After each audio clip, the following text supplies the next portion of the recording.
What's going on, St. Louis? You're listening to the Freeman Bosley Jr. Show on KTZ 1600. Hallelujah, AM. What's happening out there? Other than it's cold. Boy, it's been cold. It's been so cold. I done broke out the big coat. I got the skull cap. I got the scarves. I'm rolling. It's supposed to warm up all this week. So right now we don't know if it's coming or going. But the bottom line is, listen to my main man, Anthony Shaheed. You know what's up? Something's up. Assalamu alaikum, brothers and sisters. This week is supposed to warm up. This morning, Saturday, is supposed to warm up. All I know is been cold as hell. That's all I know. I don't know too much more than that. And I'm just thankful this morning that we're here. I'm happy, thankful to Allah that you're back off a special assignment during the Black History Month. Yes, sir. You make your appearance. You come as a thief in the night. Right. You come still, and I'm gonna tell you that Sister Secretary been showing off, and you got another guest, but he's really not no guest. He came and stole the damn show. I'm gonna let you. He was the one of the originators. The originators with only one. One of the originators. Well, can I say this too, Mary? Go ahead. Not only did he originate, he was only originated because there wasn't nobody but him and his mother. Right. Listening. That's all. That's all. But in his house. I'm thinking everybody's house. I mean, until you gave him opportunity and Sister Secretary Felicia the opportunity, they wasn't there. But now, he's stretching out. Live in person. Brother Charles. Stage. Go ahead. We thank you. Speak right to that mic, Brother Charles. You got a big mouth anyway. Thank you both for allowing me to once again sit in and be your co-host. It's definitely a learning experience, and I've learned so much by just watching you two brothers, and I owe everything on all my accomplishments in your honor. No, but accomplishments, yes, but you know, it's like trying to distinguish between opportunity and ability. That's right. You always had the ability. Right. That's right. Thank you, You sir. just needed the opportunity. Yes, right. sir. See, the problem is that most of our people don't get the opportunity, either because somebody is standing in the schoolhouse door blocking them, or they just don't get it. But, you know, you got the opportunity, and brother, I must say, you blossomed. He really did. You took the opportunity and you blossomed and you grew and you still growing, and that makes me feel good. Yeah. You know, well, he gave you a hell of a shout out about a couple of weeks ago, Mary, while you was on special assignment. He said he used all his investigative system or style. Or how did you say it? Come on, I want to make sure I'm saying it right. Speaking to that mic. I don't want you away from that mic. I'm just telling you what you said. You said the way you interview people to this day is from observing Mary Bosley. That is correct. Okay. That is correct. You know, I just see how you deal with people, and you're fair. You're not one of those gotcha reporters. Right. You know, you challenge them when they need to be challenged. Right. You know, but you get to the meat of the subject, right, and you get your point across. So that was a very, very good example for me to have early on. Well, I appreciate that, man. And now you've gone on. Were you at the Urban League now still, or were you someplace else?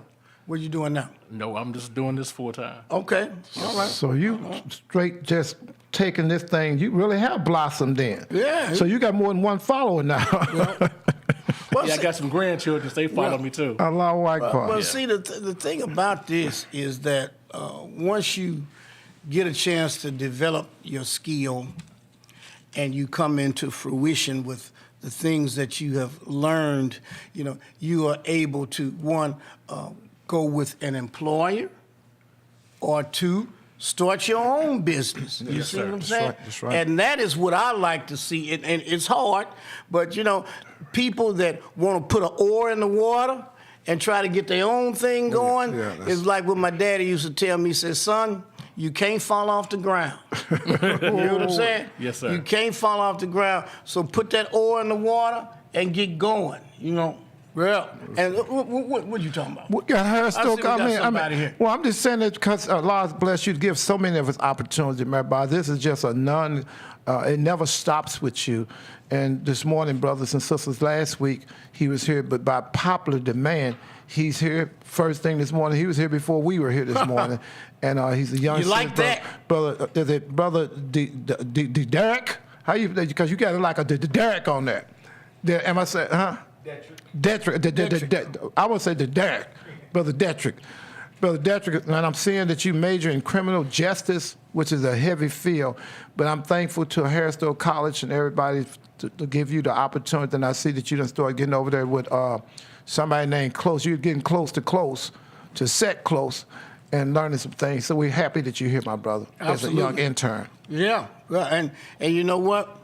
The thing about it is we give people these opportunities, but we expect great things. Right. We expect, for you to be here with us, learning this skill, developing yourself, but then get something going. That's the key. Get something going, and what I want to let you know is, don't be afraid. Yes, sir. And a lot of times, people are afraid. They are. And don't listen to everybody. Don't listen to people talking to you about, man, you can't do that, or you can't. And somebody telling you what you can't do. You don't have nothing to do with them kind of folks, because you can do whatever it is that you want to do. You just got to get going. You see, and now it's a lonely trail. It is a very lonely trail, and sometimes you might get a little insecure, but just keep going, man. Right. Just keep going. That's the key. So we have had a lot of stuff going on this last week in not only in St. Louis but in the country. We have a big deal to transpire down there in Memphis.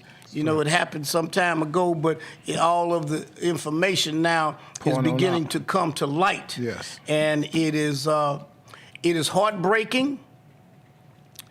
It is unnerving to know that this type of activity is still going on. And especially from your own. Yeah, absolutely. See, that's from your own people. We always want to point the finger at the white man. Yeah. Black people did this. Yeah. On their own. On their own.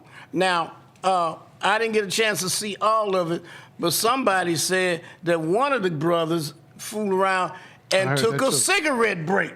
What? No, that's not. No, that's what they said. No, I didn't see it. Yeah. Oh, my Lord. They said that one of them took a cigarette break. That's deep. And then another one was kicking the guy so hard that he hurt his leg. The police officer hurt himself kicking. Damn. He hurt himself kicking Tyree Nicholson. Now, did you hear that? Or did you see that? I saw the kicking. I didn't see the cigarette break, but I seen them, I believe, a stun gun. What do you call that other stick that you hit? The baton and all that kind of stuff. I saw that.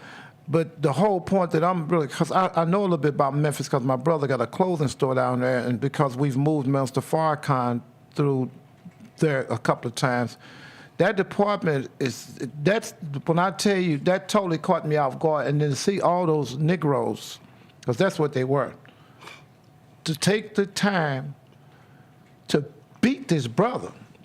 And I know the mindset that they have is nowhere in the world, and this is Brother Shaheed talking, that they would have been in an all-white neighborhood and felt comfortable, or all-Jewish neighborhood, or any other neighborhood, but especially those two, and felt that they could do the same damn thing. Mm-hmm. I'm talking about they damn near did worse than Rodney King was whooped.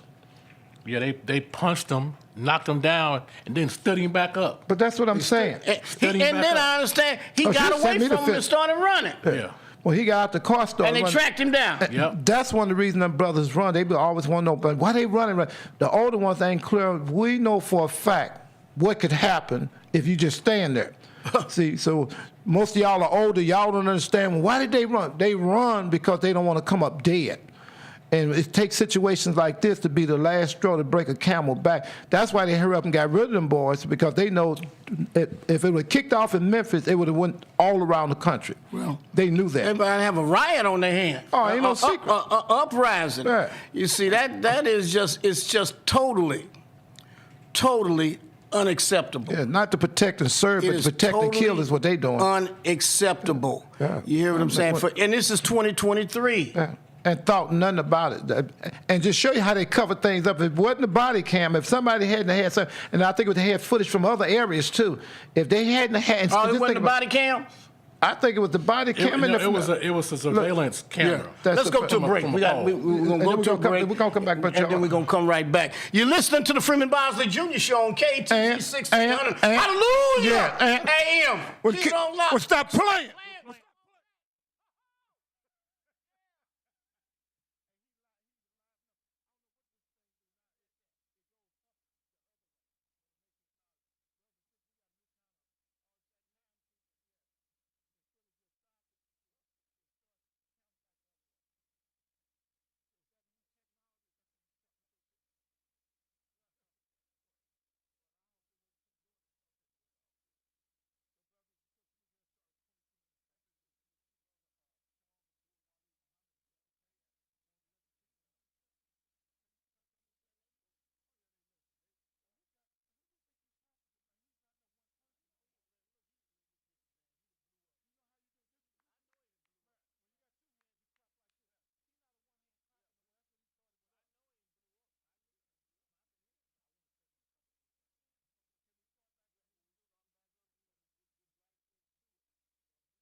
Good morning, St. Louis. Welcome back. You're listening to the Freeman Bosley Jr. Show on KTZ 1600. Hallelujah, AM. I got my main man, Anthony Shaheed, here with me. But then we also got a guest that has just come and wants to share. He's been with us for a long time. Brother Charles Muhammad. What's up, my man? Started from the bottom, but we're here. We're here now. So not to segue away from in Memphis, but earlier this week, there was a big announcement. Now, you know there was a protest back here in 2017 because of one officer, Jason Stockley. Yes. Now, you know the city was found ineligible and going to have to repay nearly 90 people $5 million. That's for that kettling. For the kettling. And what they did was they wouldn't let the people go. They beat them. They pepper sprayed them, and they falsely arrested them. You know, so going back to Memphis, they're going to have to pay a hefty suit to this family. So now they're talking about legislation that they're going to start giving the police. They're going to get rid of the qualified immunity. Oh, really? Yes. They're going to get rid of qualified immunity. That is key. And they're also looking at legislation to make the police get their own malpractice insurance. And that's going to be sick. It's going to slow their roll. Now, once they pay for that malpractice insurance, and once these cities get paying these civil lawsuits, you'll have it stop. It's going to make them slow Because only their roll. one thing that white people understand is when you hit them in them pockets. That money. Yeah. Their pocket. Cash is king. Yeah. Right. Absolutely. I can't argue with that at all, my brother. And the mere fact that that they're going to do that, because see, as long as it's coming out of somebody else's pocket, then I'm getting paid while I'm on the clock. So that's another thing. They let you sit at your desk or sit at home or whatnot, and then normally the fraternal order of police, they come and support you and never come out and use the word condemn. Because that's the word that most people do when they got a problem with you. Right. They want to tell you that they condemn you and all that other kind of stuff. Right. But the mere fact they don't do the mere fact that they're gonna have to come on their own and start doing things, it's gonna make them use the bathroom or get up off the pot. And I don't even see the police narrative that they usually do when it's the other situation when a white officer kills a black. You know, you don't have no police officer. I haven't seen nobody on CNN saying the police have a dangerous job, and you had nobody come out from the police union to even speak up on their behalf. Yeah, no. Well, see, that lets you know It's two that different they're unions. two different unions and they're two different types of employee. You got the white officer. That's right. Who gets the benefit of everything. That's right. Right. I mean, they raise the white officer bond money. That's right. They help pay for legal fees. And hide them out. And hide them out. These people have been quiet as a church mouse as it comes to talking about what these black guys did. Where is the support that they're supposed to get? Because that fraternal order police... I haven't seen none of the Blue Lives Matter people, nothing. No. Nothing. No. That's it. Right. Yeah, that's it. Now let us get into some of the dynamics of this, and this is just insinuation, innuendo, rumor, and I guess at some point it may come out. But they're saying that the reason why these officers went after this guy like that is that he was dating one of the officers' I heard that Girlfriend. I heard that girlfriend. too. I definitely heard that. Now, we don't have any solid information on that, but this is what is trickling out, and that they were working together, United Parcel or someplace. So I'm just saying, we don't have any official or verified information, but this is what Definitely is been being rumored and circulating in terms of what has happened here. Because I can't, first of all, you ask yourself, what transpired to cause them to want to unleash that type of wrath on a person? And here's the other piece. For 5 officers to all of a sudden be on the scene like that. Normally, traffic stops or just maybe one officer, then he's going to call maybe backup, and then another officer or 2 might show up. But now, they also say that these guys are part of a special group, Scorpion or something like that. Right. So, and I don't know what all that is. Right. Had you heard anything about what the Scorpion is supposed? The Scorpion team is supposed to be about? See if I can look it up. Because it appears that they were riding as a group. I've never seen 5 police officers riding around. No, unless it's some dangerous stuff that's happening, because I've seen 2 or 3 riding. Yeah, well, you're always gonna get 2 or 3, but 5? No, I agree. 5? All of a sudden? And this is much like you say, a special unit, and they have certain, that's what they call soft clothes. Most times, soft clothes don't be in their uniform, but most times they have specialized unit, whether it's SWAT, whether it's MR, which is Mobile Reserve. They have different areas that they're in. But I've never heard of this. But even our Mobile Reserve, you might have just 2 guys riding around. That's right. It's and never then if something happened, they call them for backup, which is not too far away. I agree. But for 5 to be rolling around at one time? And then still, what happened that once you get a person subdued, that you continue to keep beating them? See, that's what I'm saying. Even, say, for instance, Brother Nichols was dead wrong. Let's just, and we know he wasn't, but let's just use that scenario. At some point, 5 of y'all got him. Right. He in custody. You got him. He is in custody. He is under arrest. Right. If I can interject Go real ahead. quick.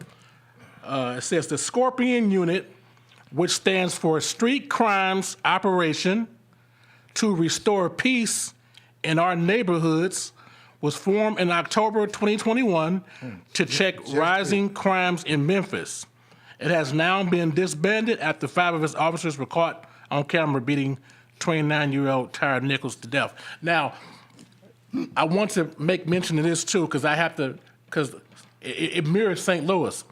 Now, St. Louis City just opened up a task force, and the purpose of the task force was to deal with all these break-ins and these carjackings. Yes, okay. And they got plenty of them, brother. Right. Now, task force just chased, and somebody died off of 20th and Delmar I just heard last week. Yeah, I heard that. Last week. So task force is already out chasing people in St. Louis. But this is an elite task force that was formed in 2021 in Memphis. And give me those acronyms again. Street what? It stands for Street Crimes Street Operation Crime to Restore Operation. Peace To Restore Peace in Our Neighborhoods. See, those are the kind of things that just go against everything that it stood for. What they just did, they just destroyed that Oh, yeah. Yeah. What they just did is destroy that. And what would make you? I still hit a point that I want to stay on just for a half of a second. It's 5 of us up here now. We get somebody and we already done subdued them. Yeah. You don't need to do nothing Put but him put in the back of the handcuffs. car and take him to the jail. That's all you need. What? So I'm like you. What is it if it ain't another woman or whatever it is? What the hell caused you to think that you're supposed to continue to beat some? I mean, they beat the hell out this brother. Yeah, they did. They beat the hell out. It damn near kind of magnified what they did with Rodney King at one point. But here's a piece, too, now. At what point did he resist? At what point was he resisting? Did you see him actually resisting? He wasn't fighting back. Even after they was punching him, he wasn't Yeah, fighting he back. was not resisting. I got footage that you start sending, Brother Charles, right away. Pretty much when you start sending it out. I didn't see it. I didn't see He them. was not resisting. But that's I my didn't see point. him being aggressive or nothing. Uncooperative. No. When you got 5 people, it's hard for you to beat. Not Yeah, that's right. You're going to submit to some authority on And you. then somebody seemed like one of them got out the car and came straight on in and started kicking them and hitting Yeah, and they hit him immediately. So hard, he just fell. Yeah. They picked him back up and hit him again. And it seemed like they was catching somebody. It seemed like I heard about another 2 or 3 of them they're going to get rid of and all that kind of stuff. But the bottom line is, bro, is this has to be addressed because if a person is there and they say their job is to protect and serve, that's what they're supposed to do. And if you start seeing that you can't do it, you should be man enough, or woman enough to say, you know something, I don't think I'm going to be able to deal with this job. It's getting a little too stressful.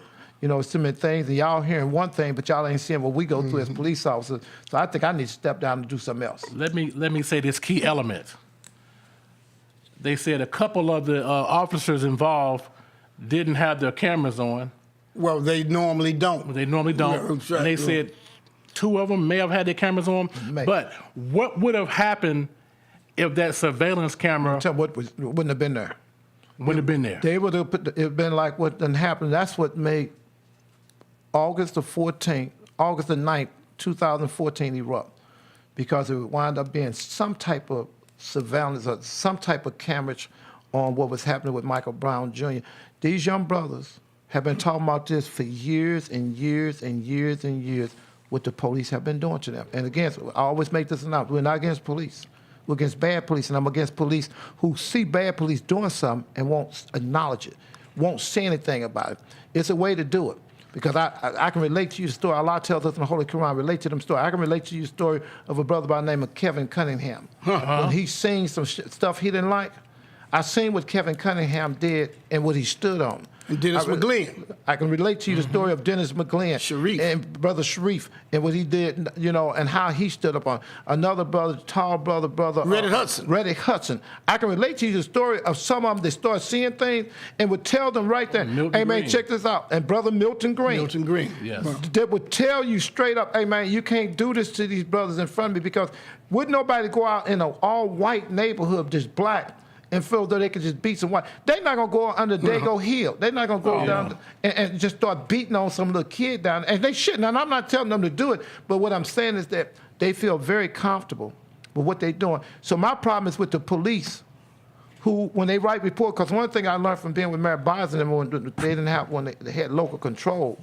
is when you start writing a police report, that police report can get you in some trouble if you lie and most just definitely. falsifying that Falsifying a police police report. report, yes. So the mere fact that they won't even say that I seen this brother Shahid Thomas, Jerry Lakeshaw, Lieutenant Colonel Lakeshaw, putting some drugs and dope on somebody.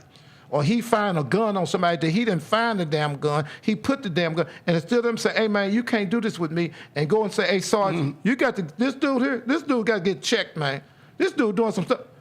The mere fact that they all knew Lakeshaw was selling dope and taking dope off of other people, that's a damn problem. All throughout the department in the city of St. Louis, they knew he was dealing with drugs. And he got to be damn near a chief of police because at one point he was over 80%. Yeah, they wanted him, yeah. So I said all that to come back to where you at. The mere fact that they won't stand up and it should have been one of the 5 saying, hey, man, hold up, we done went too damn far, man. Look what just happened. Everybody went all in, didn't they? Yep. They went all in. Free fall beating. It's crazy, bro. I mean, this is deep. And, you know, some of y'all might say, why y'all staying on this here? Imagine, shut your eyes, if any of you have a daughter. I have a daughter. and I have a son, I know how it would feel if it was my son or my daughter. Most definitely. I know how it feels. And if you would shut your eyes and say whatever daughter you got, a son that you got, I'm willing to bet you wouldn't think this is so damn funny. And then not only did they get their behind whooped, they dead. See, it's one thing about just getting your behind whooped the way a drone Thurman was up on their roof. That was a situation that we dealt with back in the day with myself and John Bordeaux and some of them. But it's another thing when you come up dead. Yes. Yeah. 3 days later, you get beat so bad you die. Yeah. That's deep, bro. Yeah. Well, you know, this is Black History Month, and there was a article written by a young lady in the Kansas City Star, and she really opened up this issue of police brutality, but she made it part of a wider issue when she talked about it in terms of slavery. And what she was saying is that all of this stuff is still part of slavery, and that we in America, and I guess more particularly since she's here in Missouri, need to face the fact. See, nobody wants to talk about this stuff. Notice when a lot of times we hitting on these things and we'll have black people send in a message, can't you all stop talking about that? What? Can't we get by it? No, we cannot. We cannot, because it continues to go on. And that's what you don't realize. If we don't talk about it, it continues to go on and it continues to get worse. But you have to have the dialogue, and you have to force white people to start addressing these issues. The issue is, can't we resolve, she says, these are her words, can't we resolve to be honest about Missouri's past? Talking about our state. We're talking about our state. Can't we resolve to be honest about Missouri's past? And see, and here's why we talk about the past. If we don't understand our history, you all know, you've heard me say this, and these are not my words. If you don't understand your history, we are condemned to repeat it. That's right. We are condemned to repeat it. So we have to have the conversations. We've got to get out the broader conversation, because all of this is touched by slavery. It's slavery where we weren't considered to be a total human being. 3/5.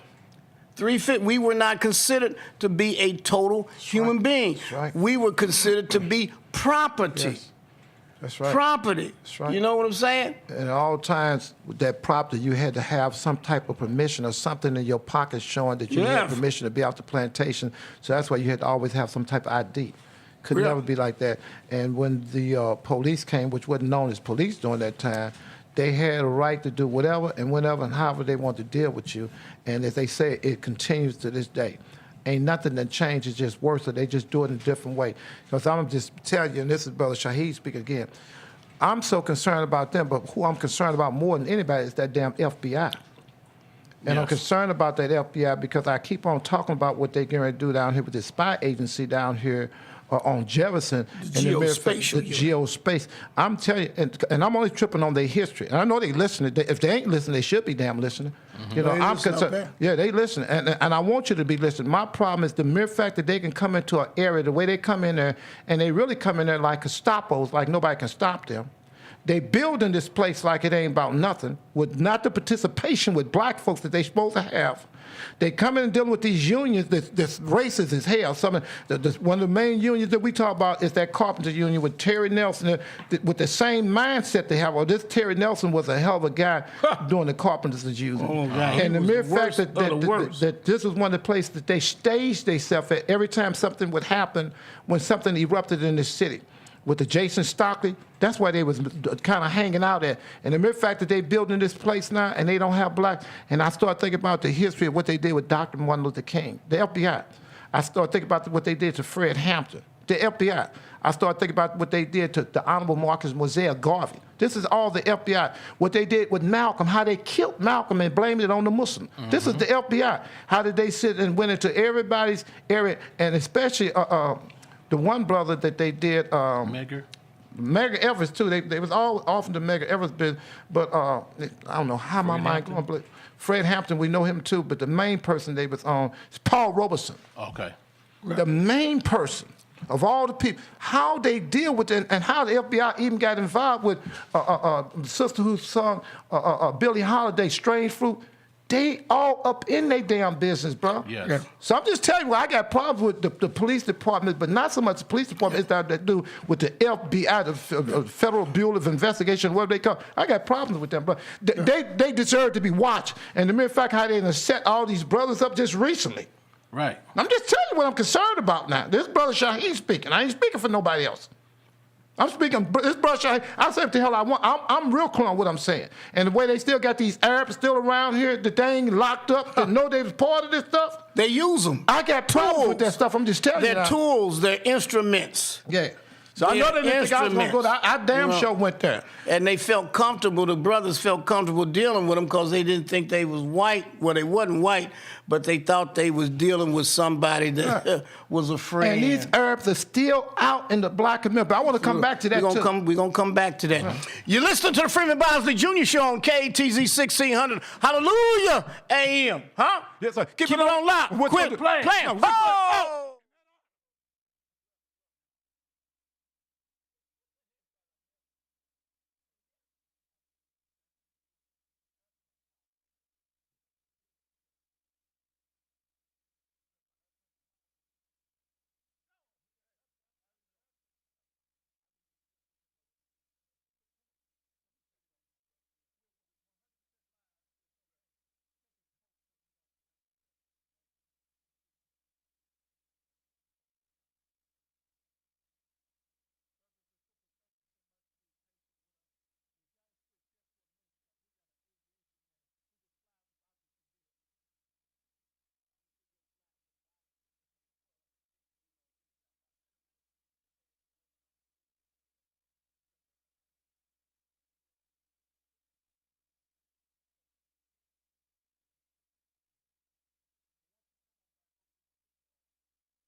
Want to thank everybody for listening to the Freeman Mayor My mayor. Oh, come on now. You know how to say it. Put some respect. The mayor, Freeman Bosley Jr. Morning Show. We got the mayor stepped out for a second.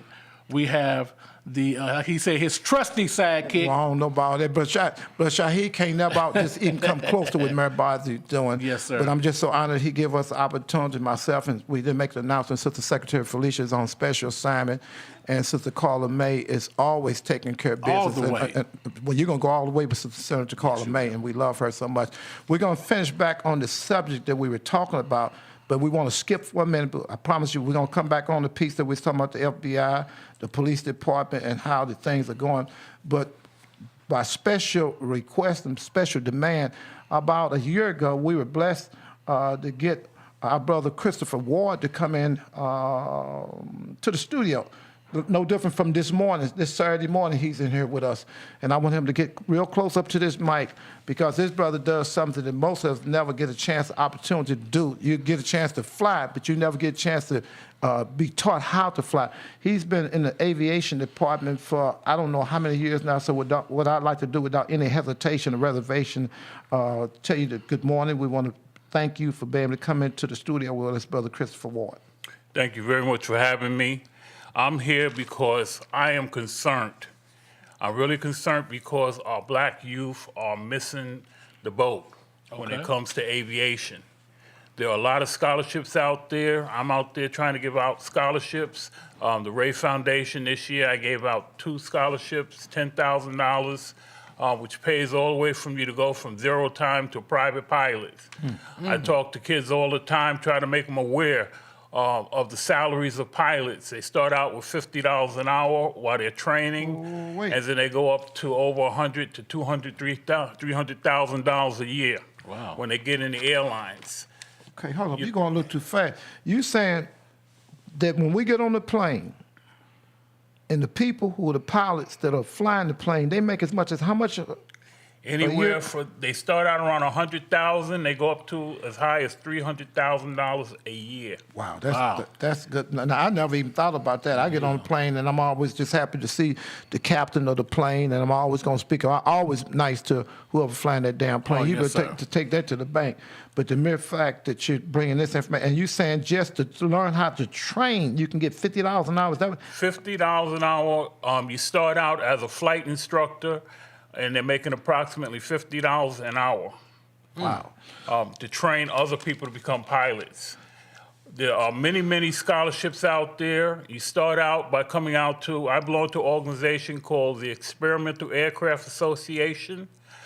We're here in St. Louis. We meet at St. Charles County Airport at Smart Field. We're there from April through October. We give free airplane rides to youth from the ages of 8 through 17. Wow. That's called the Young Eagles program. Now, if you're 18 or older, you can come out there, and we call that the Eagle program, and we still give you a free airplane ride. But for the kids that are 8 to 17, if you come out and take the free airplane ride, Sporties gives them a logbook. And with that logbook, there's a code on the back. They input that code on their website, and they get the free ground school to become a pilot. Oh, wow. That's about $250 free just for taking a free airplane ride. Then if you take the course, they're going to give you 3 practice tests. You pass the 3 practice tests, they're going to give you a certificate so you can go down and take your test to become a private pilot. If you pass the test, they're going to reimburse you the $175 that you paid, and they're going to give you a certificate that pays for your first flying lesson. Now, my problem is that there's so many youth out there that aren't coming out to the airports, and I tell them this, and I say, hey, all you got to do is come out and take a free airplane ride. How do you know if you don't like something until you try it? You know, I want to jump in just for a half a second. I don't want you to stop. I'm only kind of shedding my eyes and thinking about how a young 8-year-old, up to 16 or 17, 18-year-old, but just a young 8-year-old to get on the plane, Brother Charles, they will never forget that. That's going to be encouragement to want to learn how to fly.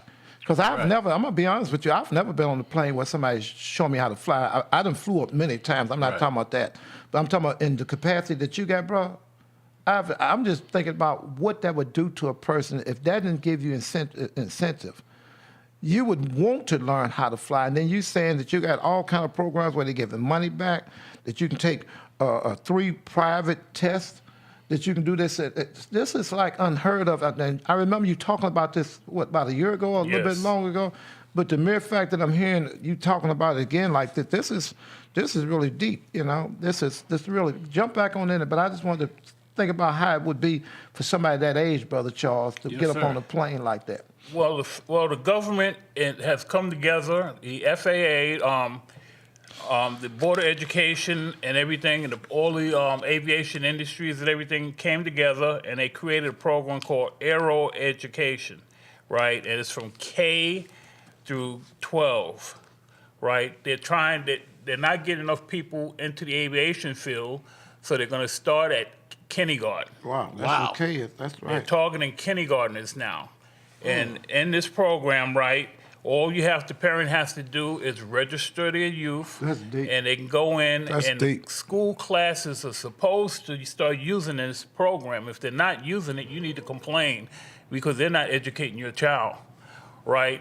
And they have different modulars. The kid goes in, does the different modulars, and they're based on their age. You know, kindergartners are going to have little simpler projects to do, but as they go up to age 12, right, grade 12, then it gets more complicated.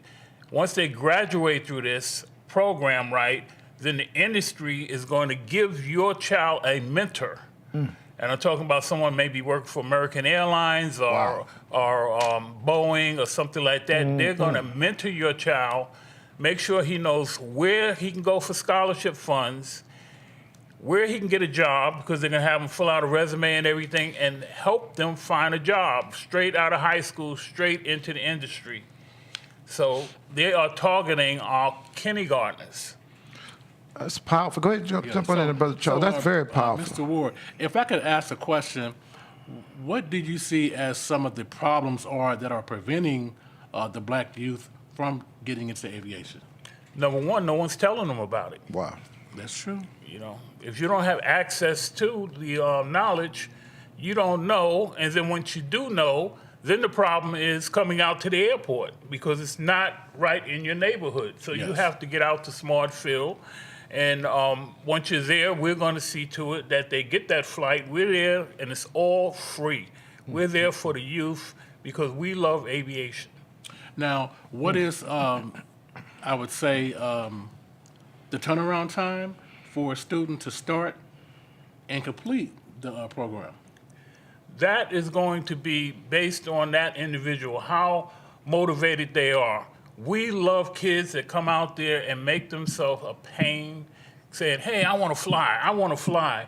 And I've had young people come up, usually we get 1 flight a day, but I've had kids come out there and they go for 3, I want to fly in that one, I want to fly in that one, and I want to fly in that one. And no one's going to turn them down because they are showing us that they are interested in aviation, and we're going to see to it that we feed that desire. And that's the problem. Like I say, a lot of times the parents don't come out. I remember when I was 13 years old, I was in an organization called the Civil Air Patrol. I was not supposed to go flying. What happened was our squadron commander said, I've made arrangements for an airplane for Saturday. We need a parent to drive you out there because I have to work. And so I went home, talked to my father. He said, I'll drive out there. I wasn't supposed to go flying, but then he said, well, if your father's the only one who's going to drive out there, you're going flying.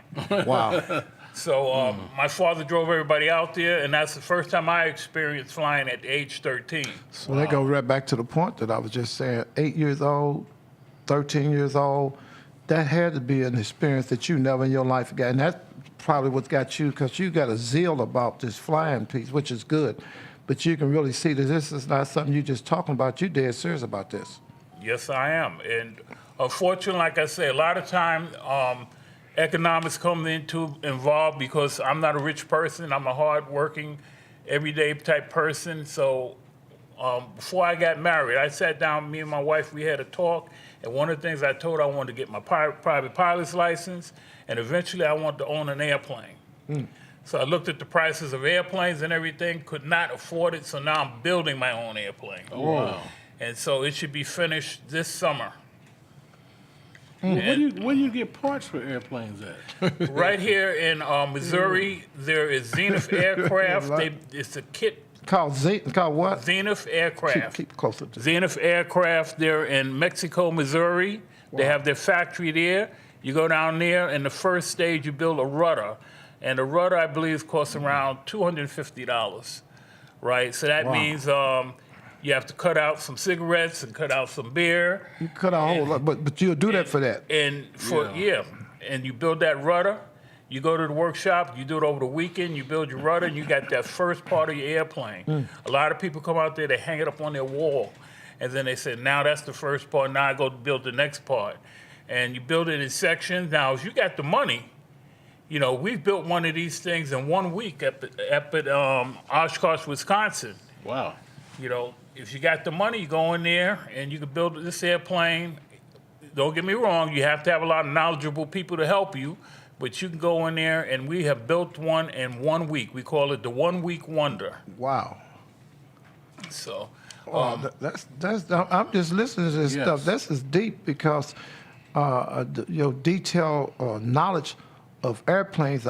Most people, a lot of people I know haven't even flew before. They're not like a Minister Akbar Muhammad that flew a plane more than people walk. Yes, sir. But the mere fact that you are at that age dealing with planes, and now you and your wife have talked about buying one, now evidently the price is so sky high that you say, hey, let me do the next best thing. Let me go on and start building me one, and then have the contacts to help you build it, know where to get the parts in Mexico, Missouri, Mexico, wherever it is. That's really deep, my brother. And you say that this, if they get there, they're gonna fly. Yes, if you come how out long do there- y'all fly? So say for instance somebody come out day, say for instance day, they leave out here this Saturday morning. okay, you leave. We start in April. We fly from April through October. Okay, but I'm asking Right. a question. Today is April, whatever it is, and it's Saturday. You come out there in the morning, and it's about a 20-minute to 30-minute flight. They're going to Wow. take you up, they have to keep you within 25 miles of the airport, Okay. right? If you want, they're going to give you an opportunity to take the controls. And if you can drive a car, you can fly an airplane. Wow. You make it seem so easy. Oh man, he sure do. You he's very You seeing confident. how these some of these St. Louis people drive. So you say now how high would you say about from 20 to 30 minutes? Okay, I got Yes. that. Just say about a half an hour flight. So how high would you be? You're probably going to be anywhere from, you start off, the airport altitude is probably around 1,000 feet. You're probably going to go up to maybe 2,000 feet. That's high enough. That's a lot of Yeah, feet. it is. Hey, that's a lot of feet right there. Right. And what kind of plane would it be? It depends on, like I said, we are all volunteers. Some people have purchased airplanes, so you might be in a Cessna, or you might be in a Piper Cherokee, or a Warrior, or whatever the person has purchased, or it'd be a home built, right? Now, home built's different variety. Everybody builds what they want. I'm building a Zenith 750 Cruiser because it fit into my budget. And plus, as I'm getting older, it makes it easier for me to get in and out of the plane. Now, the thing I try to get the young people is because I'm 72 years old now. Now I'm building this airplane, and I don't have that much longer to be able to fly. But I know this, if I help you to learn how to fly, That's beautiful. you know, you can come out and fly my airplane, That's and I'm right. flying with you in the That's other right. seat. That's beautiful. That's And so that means I'll fly to the day I die. Yes, sir. That's You beautiful. know, but that's why I'm there to help the youth to get out there, learn how to fly.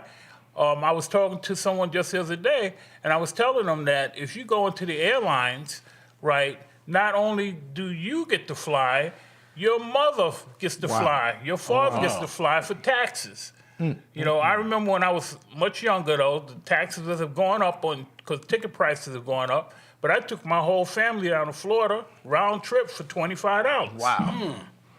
Yeah, And that my was a wife long. got to fly first class. That was a long time ago. You say $25, Right. the whole family. Oh, that's whole beautiful. family. Oh, that's beautiful. That's beautiful. Something else I wanted to say about this brother here, and I just remember brother Christopher Ward. His brother's a martial artist too. He's been studying martial arts for how long, my brother? I want you to always speak into that microphone, please. Probably around 50 years. Every bit about 50 years. Yeah, about 50 years. Yeah, So I do want to give you some more dates and stuff. Yeah, come on. May 15th through the 20th. Hold up, you're going too fast. May the 15th. Through the 20th is EAA's Flying Start program. That's for the adults, 18 and older. You come out to the airport, we're gonna have a program out there to introduce you to flying, and we're gonna get you a mentor. And that person's job is to work with you to go from no time to getting your license. Wow. And like I say, you don't know whether you like something until you try it. But Right. Charles, man, you should do this thing. We ain't never flew together. What you say? I have a hard time riding a bicycle, let alone a plane. Come on, give me some more of them dates. No, did you have any other dates? You just gave me May the 15th through the 20th. Yeah, that's the only date that we have right now. Like And what I was the say, one in starting April? in April, Okay, on yeah. the second Saturday of every month, from April through October, we're out at the airport doing Young Eagles. Now, right now, I am building my own airplane. And this year you have to schedule, right? On Saturdays, you can come out and help, but you have to be scheduled because this is one-on-one, hands-on trainings for young people, right? This Saturday we're having lasagna. I'm a chef. That's right. And I'm going to cook the lasagna and New York cheesecake for lunch. So the kids will come out. You clowning, ain't you, brother? And they're going to come out and work on the airplane from 10 o'clock until 2 o'clock. Wait. And then we have lunch. Can I put cheesecake down there? Oh, New York cheesecake. Not just Now, cheesecake. how many children can adequately be schooled at one time? Well, when I do my Saturday build, it's only going to be 5 kids allowed at a time because we're going to do one-on-one close mentoring to make sure that no one gets hurt and that they're learning and they're actually getting involved, right? I've had 150 Cub Scouts come out and pull rivets on my airplane. They did 50 a day at the factory in Mexico, Missouri, right? So there's so much information. I'm trying to make sure I don't miss anything. Okay, to register your youth, excuse me, you go to yeday.org. yeday.org. And that's going to bring up all the events in your area. And you just find the closest one to you. Most of them don't start until around April. But all you do is go to yeday.org and you register your child online. That way you know the time, every place, and you just come on out to the airport and we will take care of everything from there. Now there is Boy Scouts have a program called Aviation Explorers. And we co-sponsor that chapter 9032 with Boeing. So they actually meet at Boeing. Boeing provides the facilities. Boeing pays the scouting fees. And the kid gets to go to camp the first time. Boeing pays for it. So you can send your kid up to Oshkosh, Wisconsin to camp for free because Boeing's going to pay for it. Now you said website YEDAY, is that YEDAY.com? It's just yeday.org. DAY? yeday.org. Okay. I want you to repeat it, Brother Charles, so the listening audience can hear us too. All right, so spelled out, that's YEDAY.org.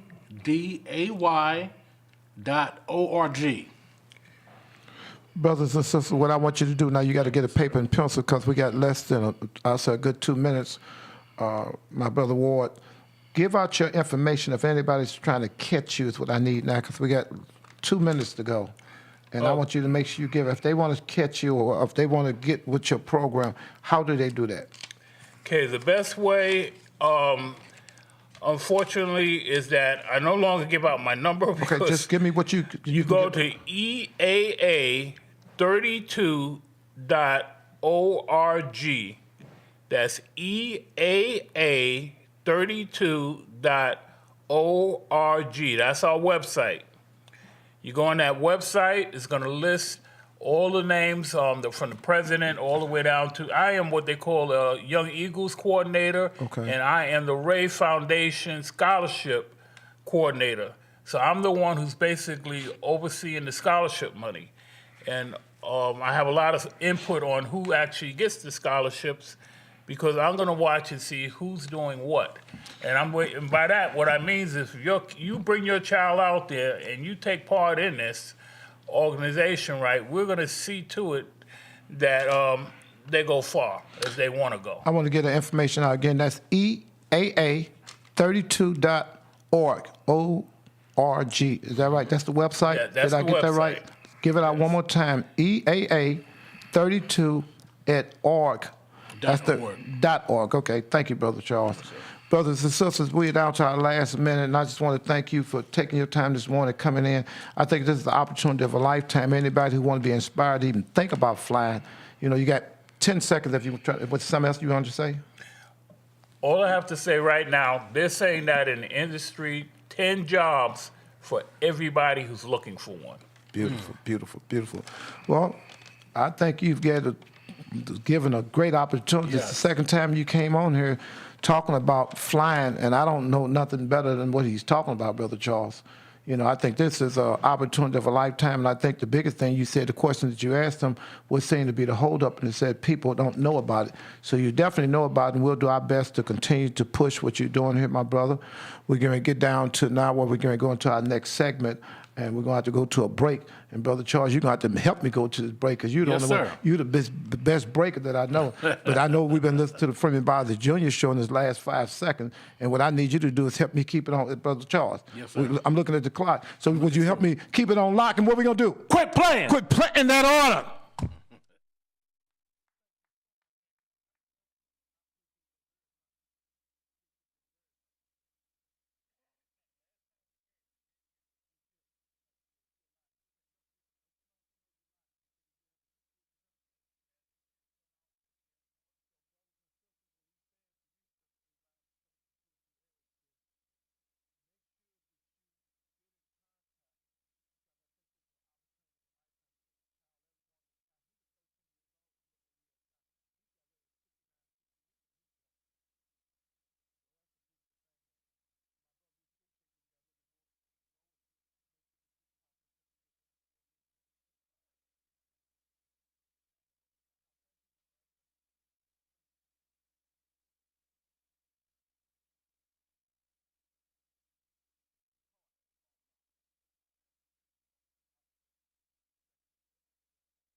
Lewis. Welcome back. You're listening to the Freeman Bosley Jr. Show on KTZ 1600. Hallelujah.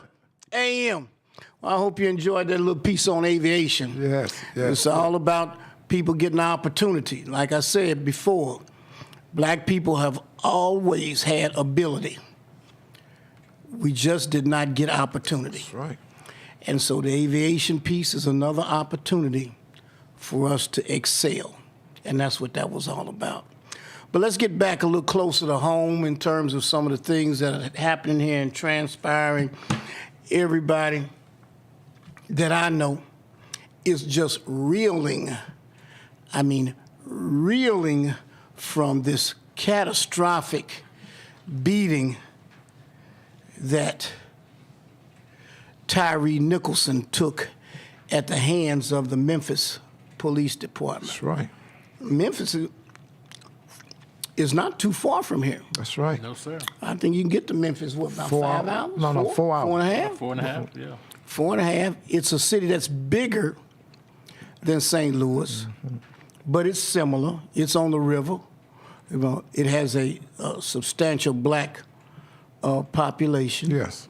You know, and so it has had black mayors. Yes. It has had black school superintendents. Yes. You know, so it's not unlike St. Louis.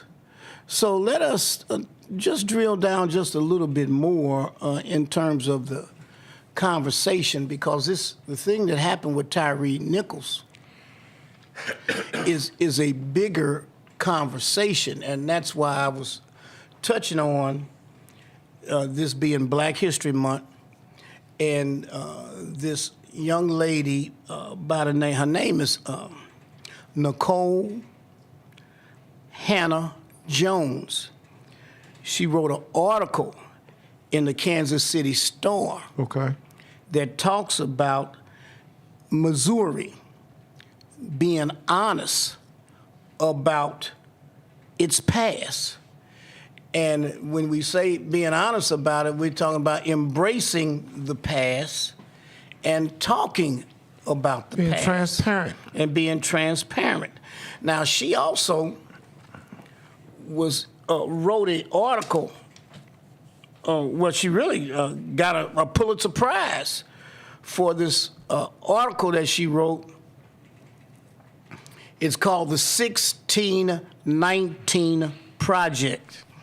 And I just ran across it earlier today, and I'm going to get home and I'm going to just sit back and just relax and read it. They got it on Hulu, too. You got it where? On Hulu? Okay.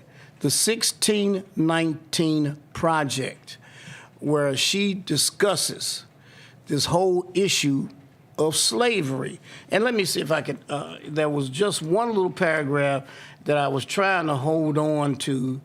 Okay, here it is. It says, no aspect of the country that would be formed here has been untouched by the years of slavery that followed. I repeat it. No aspect of the country that would be formed here, she's talking about the United States, has been untouched by the years of slavery that followed. Now, you all think slavery was something that happened years ago and everybody's free and running around doing whatever the hell they want to do, but the vestiges Yes, sir. of slavery is still among us. The residue. And I know some of you call it what? The residue. The residue. And I know you all don't want to talk about that. You say, oh, Freeman, here you go. Here you go again. Yes, I do. Here, like what Mystical say, here I go. Here I go again. Because you know what? I'm not gonna give up on it. I'm not gonna stop talking about it. And I'm not going to let you stop hearing it. Now, you can stop hearing it if you go on down the dial. Yeah, you can go on and turn the page. But I'm not going to turn the page because I know the importance of this. Yes. Well, you know, Mr. Mayor, there has been an attack against Black history Absolutely. with what they call critical race theory. Right. They have also began to take some of the black elements out of the ACT and SAT, and also the Florida governor has taken black studies out of the state of Florida. Right, So they're calling on people to teach your own about Yeah. black history. Well. They're trying to write us out of history.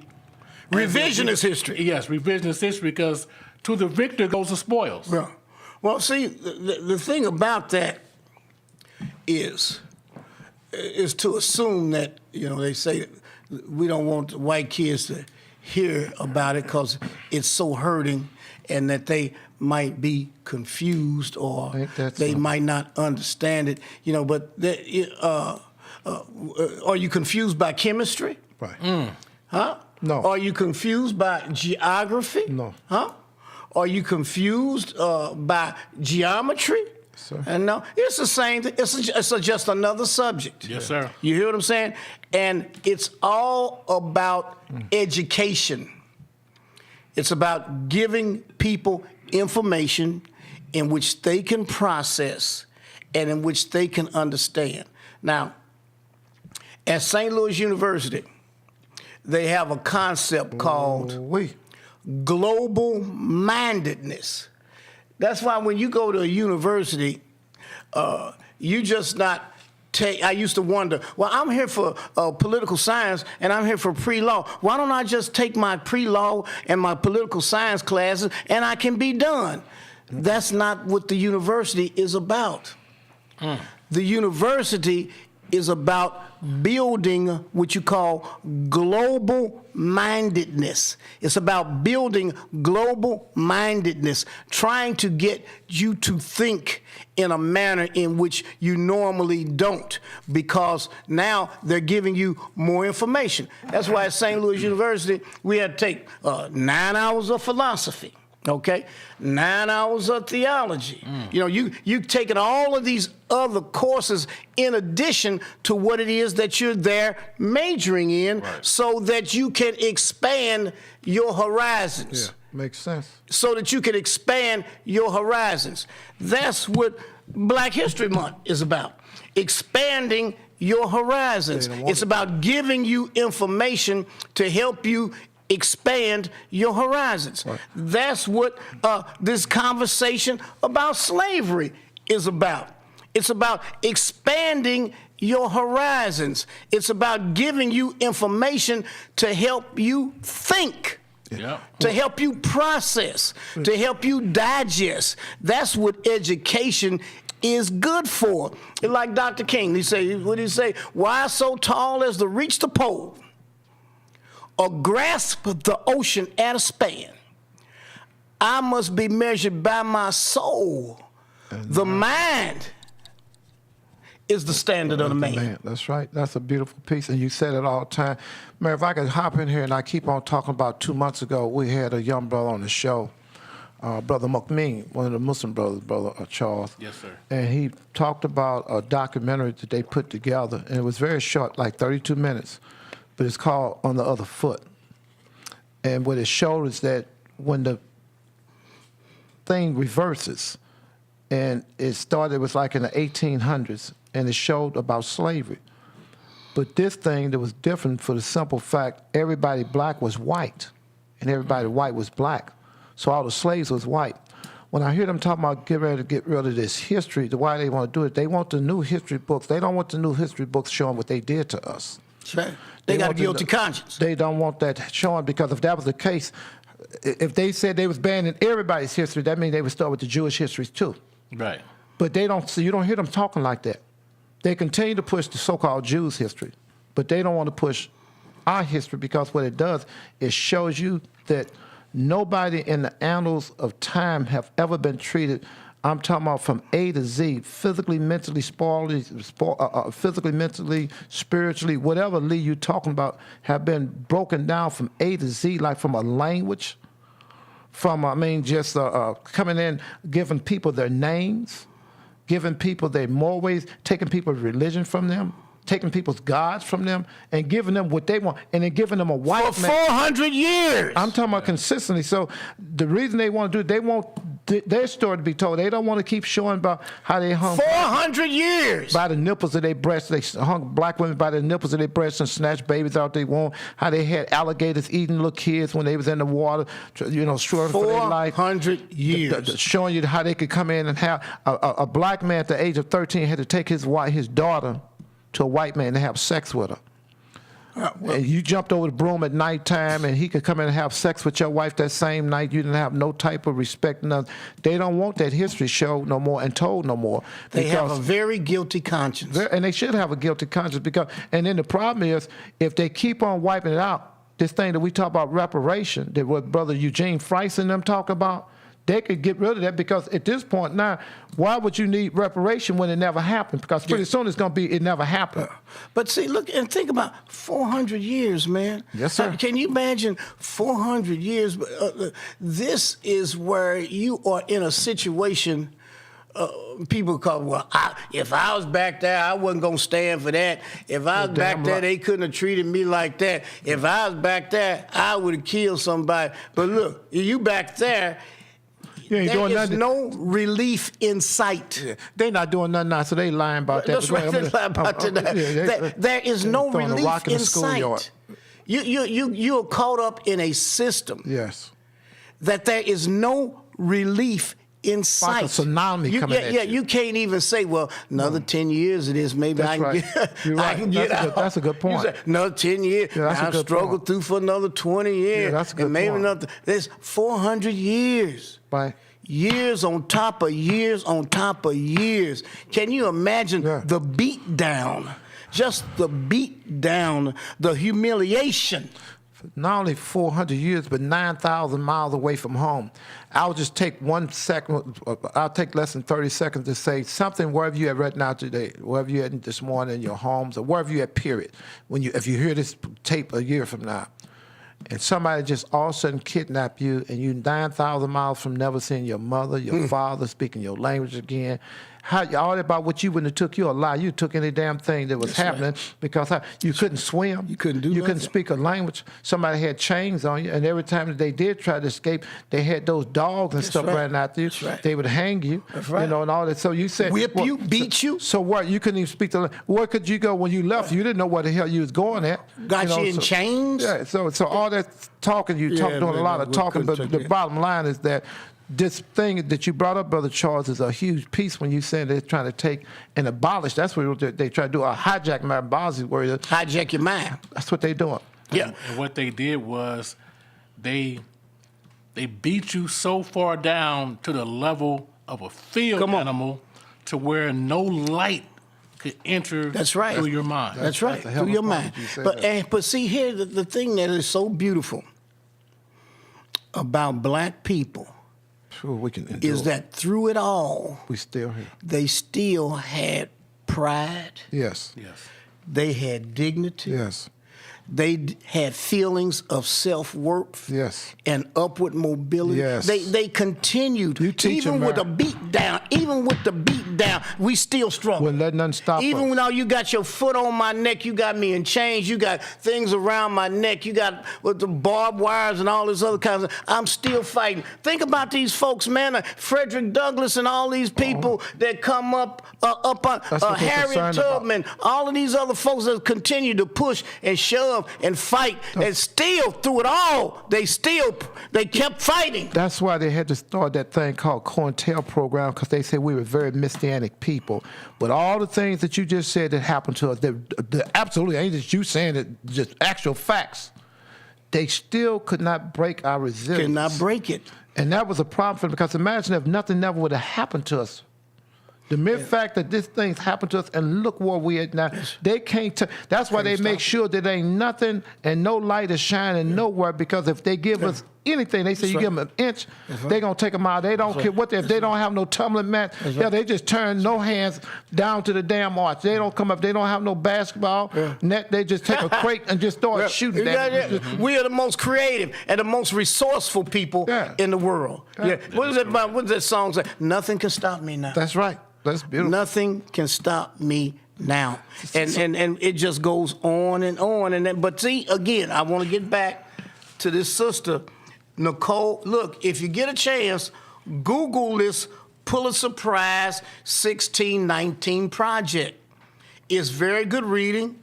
And I'm going to read it. I'm going to get into it tonight. But Google it, and you know, sometimes I have an insatiable appetite for knowledge. I can just start reading some stuff and just go off into my own world. Yeah, well, that's what it do. Just go off into my own world. But see, she talks about the importance of us embracing the conversation.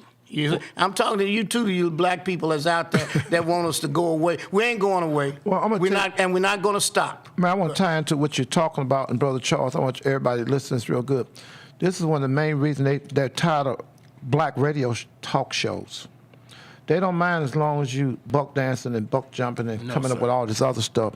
But the information that we're giving out now, the information on this aviation piece that we're talking about, the information that we give, that we constantly talk about what Harris-Stowe College is bringing, with our young Detrick, he looks so clean cut, talking about criminal justice. This is what they're tired of. What they don't want to do is take a chance on this here start build up momentum. See, they don't mind that you doing buck dancing and buck jumping and butt kissing and butt sniffing. That's something different. As long as you dancing all the time, that's why the Bible says, my people destroyed from song and dance, and my people destroyed from lack of knowledge. Right. The last thing they want you to do is be on a radio talk show with a former mayor that's really the only mayor, ain't no damn former mayor. To this day, he's the mayor. Yes, sir. That putting out information like this. This is a concern for them. See, this is a problem. The mere fact that we talking about what the police department doing. The mere fact we go back as far as talking about what happened with the carpenters. It was Terry Nelson. The mere fact that we giving out history like this, that's a problem, bro. Just imagine the same brothers that's out there terrorizing neighborhoods, they become the freedom fighters. Oh, that ain't no secret. Just imagine with this history. If the people out there speaking to this mic, I want to make sure they hear everything that you say. If the people out there destroying each other, yes, sir. What if they were in the neighborhood showing love? Yes. What about if we took our lawns and grew gardens? Yeah. And we learned from the sharecropping theory where, you know, you make tomatoes. You going there like that, bro? I make watermelon. You make whatever, and then we all combine it in a community. That's beautiful. Together, you know. And the thing about it is that what would happen if we were taught to love each other? Yeah. What would really happen if that happened? And see, and I'm glad you mentioned that, because I was reading today over in East St. Louis. Let me see if I can find. Over in East St. Louis is a church. Yes, sir. At church, they were having a service, a program. First, I was glad that the young brothers were in the church. That's right. But anytime you get them up in the morning like that, reading further, they in the church with guns. Yes, sir. And next thing you know, they start fighting, and they start shooting each other. One guy shoots and kills this other guy, black guy, and the other black guy shoots, and he didn't kill him, but he's in critical condition. First of all, why would you bring a gun into a church? Because no respect. Why would you bring a gun into a church? And Mayor, if I can, this is going to add a lot of context to what you're saying. The shooter, they shot each other. They actually shot another innocent bystander. Yes, they did. An innocent bystander. And guess how old the shooter was that died? Was he 16? 16. That's deep. Yeah. So a young person... At 16, they had us doing choir rehearsal. Yes. Yeah. Just totally come in and disrespect. But in the church? Yeah. In the church house. They do it at churches. They do it at funerals. You can't even say now at a funeral that, you know, it's certain places, just certain things you have to have respect for. What are you doing in your life that you have to bring a gun to church? Well, not only that, two of y'all. Yeah. I can, you know, it disturbs me. And it concerns me that one person showed up in the church with a gun, but now we got two. So my next question is, how many people in the damn church had guns? That's why the mosque has security, because that never happened in the mosque. How That's many impossible. people in the church That's impossible. had guns? That's a good point you said, Brother Charles, because You- we search. When you come into the mosque, you getting searched. Ain't Obviously, you see why. well, we might have to go on break on this one. Already? Hey, come Oh, on, man. come on, Okay. do what Here we go. do. You're listening to the Freeman Bosley Jr. Show, St. Louis. Yeah. On KTZ Yeah. 1600. Hallelujah! AM. Keep it on lock. Quit playing.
Now, welcome back, St. Louis. You're listening to the Freeman Bosley Jr. Show on KTZ 1600. Hallelujah, AM. Hallelujah. And see, we've talking. Now, see, what happens is.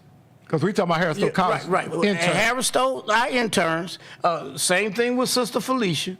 Same thing with Brother Charles. What happens is our conversations Yes, give 'em that and confidence. the things that we do embolden people. I like Yes, that. it does. Look, he shook his head. It emboldens them. It makes you emboldened. It strengthens you. It gives you pride, dignity, feelings of self-worth. Yes. So what do? You come on out. You come on out. See, it's unharnessed. Yes, sir. It's unharnessed because we make them feel as if it's okay, and it is. The way you're supposed to be And feeling. it is. Yeah. And it is. See, they've been searching and looking for somebody and some people where To they talk like can, this.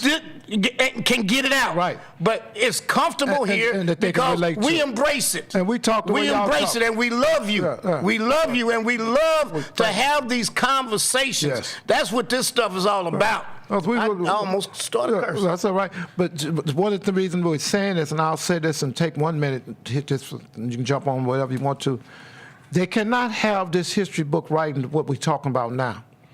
A young person coming from Harrisville College, person like Brother Charles, maybe Yes. coming from Alton, somebody's coming and damn near couldn't read or write and didn't have nothing. Yep. And then talking about didn't have no bootstrings, and next thing you know, you Madam J. Walker. That's right. See, that's the history they can't keep on talking about. That's right. They got to have the history book saying that it was blacks shooting blacks. Yeah. They can't have the history book showing that they hung black women up by the nipples of their breasts and snatched babies out their womb, or that they tarred and feathered us. They can't show the history of them playing eeny, meeny, miny, mo, catch a N-word by his toe if he holler, because if he didn't holler, they would kill him. If he holler, let him go. They can't keep showing that history of what they did, because right now what it does is self-inflicting wounds on them that they have to do. They don't want a young brother like you to talk about going into criminal justice and not intimidated, not one iota, to get over there with the FBI and everybody else and stand up to them and tell them, I know what J. Edgar Hoover did and what kind of person he was. That's what they don't want. Yeah, well, and I want to get back to this young lady, Nicole Hannah Jones, the 1619 Project. Sir. Read it. It's Black History Month. This is information that you ought to have. And she is talking about the issue of slavery and its overall impact, not only on the African American community, but on America. Yes. And she's calling for more dialogue, more conversation. Now, Brother Charles, you mentioned that white people don't want their kids hearing about this and learning about this in school. What are they afraid of? True. That they're going to be exposed? Yeah, true. That the kids are going to get more knowledge? What kind of mom and daddy did they have? A grandmama? Who was They grandmama don't like? find out about their great-great-grandpa? Huh? See them taking pictures of them hanging black people. And you know what? Find out about him. And I'm not saying hate him, but you. And the thing about this is the learning experience. Oh, yeah. That's what it is. It's a learning experience.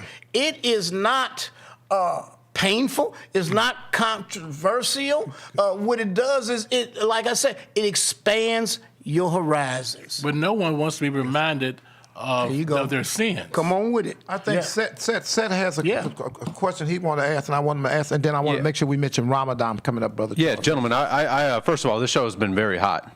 I do want to make that clear. So I want to keep I want to keep this fire burning. I want an inferno. Come on, burn it. Come on, burn it up. So I know we've been talking about, you guys have been talking about Tyree Nichols a lot. So I do want to revisit that. You know, we see a lot of these videos every 2 years or so. They go viral, and that doesn't even justify all the times that we've seen. No, you good. That doesn't even justify all the times we've seen. And let's be real, it's unarmed black men that are getting shoot. Vast majority of it. We don't even see all the videos and stuff. Oh, hell no. To me, what I saw, and you brought it up about, I wasn't 100% sure if it was one of the police officers' girls that were messing with Tyree. Yeah. But that was premeditated murder if I've seen that before. I've seen a lot of second-degree murders involving with that, but that was probably the most first-degree premeditated murder by a police officer but first we that I gotta have tie seen. that down. You know what I'm saying? Yes, sir. Right now, it's insinuation, innuendo, and rumor has it. Have we gotten any confirmation? What was the last thing you saw on it? Was that? Matter of fact, I want you to fact? dig into next week. By next week, I want you to come back here and know something about it. I want to confirm that before I make that accusation. Yeah, right. That's right. And let's tie it down. But it did look planned. Oh, yeah. Did it not? It didn't look like it was a spur of the moment situation. yeah, It looked that's right. like somebody knew him. Right. You guys from A to Z And we gonna get broke you. it down exactly how he ran away. He was handcuffed. He wasn't fighting back. Why do you need 5 police officers? He was handcuffed You when run he with ran? 2 or 3. I know. Yeah. He was and he got handcuffed away. when He made ran? it far. I'm asking. He Was made it far. Was he handcuffed when he ran? Yes, that is correct. Yes, and then thank God it was a surveillance camera that really caught the whole thing, because you didn't see the whole thing until you saw that surveillance camera. And they say it he was wasn't calling for his mother. it wasn't the body cam. That's It wasn't. always a heavy piece.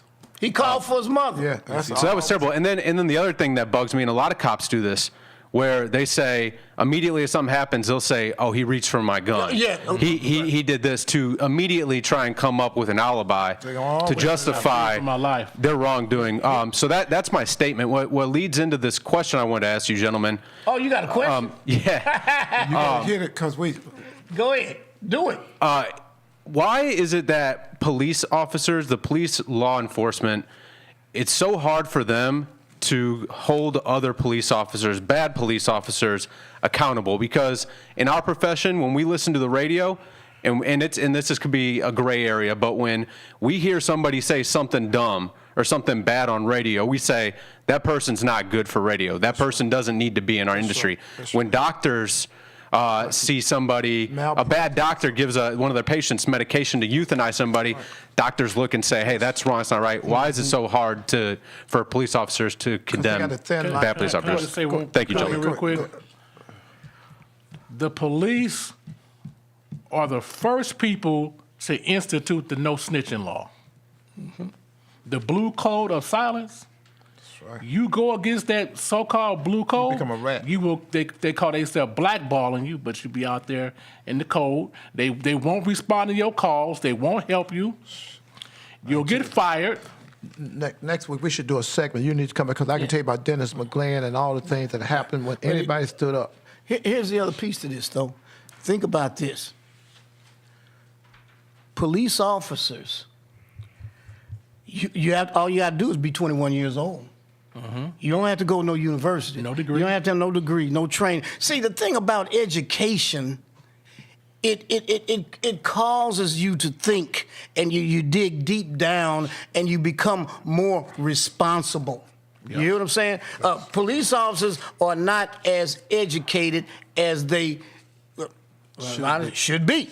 You hear what I'm saying? So they just like folks out in the neighborhood, out in the street. So they don't really have no, what do you have, a moral compass of sorts that if you get an education, I'm not saying it's going to happen to everybody, but education makes you think more. Yes. It causes you to be more responsible.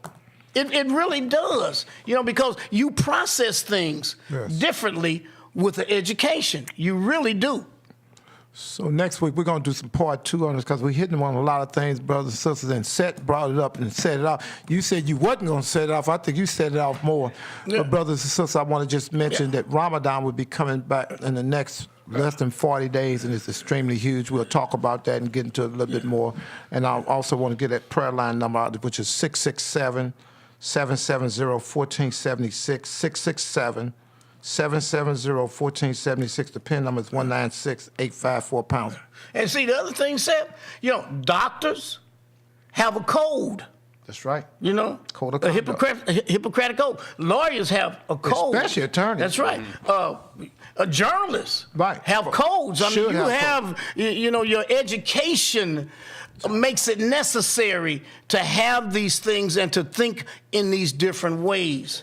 And that's why people need to ensure that their kids get an education. It's just like the folks, sometimes we have somebody that admits that they went to jail, killed somebody, and then came out and got better. And when I ask them, well, what happened? When the light bulb come on? He said, I was ignorant. Time to go. Time to go. He said, I was ignorant. We got to go, everybody. You're listening to the Freeman Bosley Jr. Show on KTZ 1600. Hallelujah. Keep it on live. Quit playing.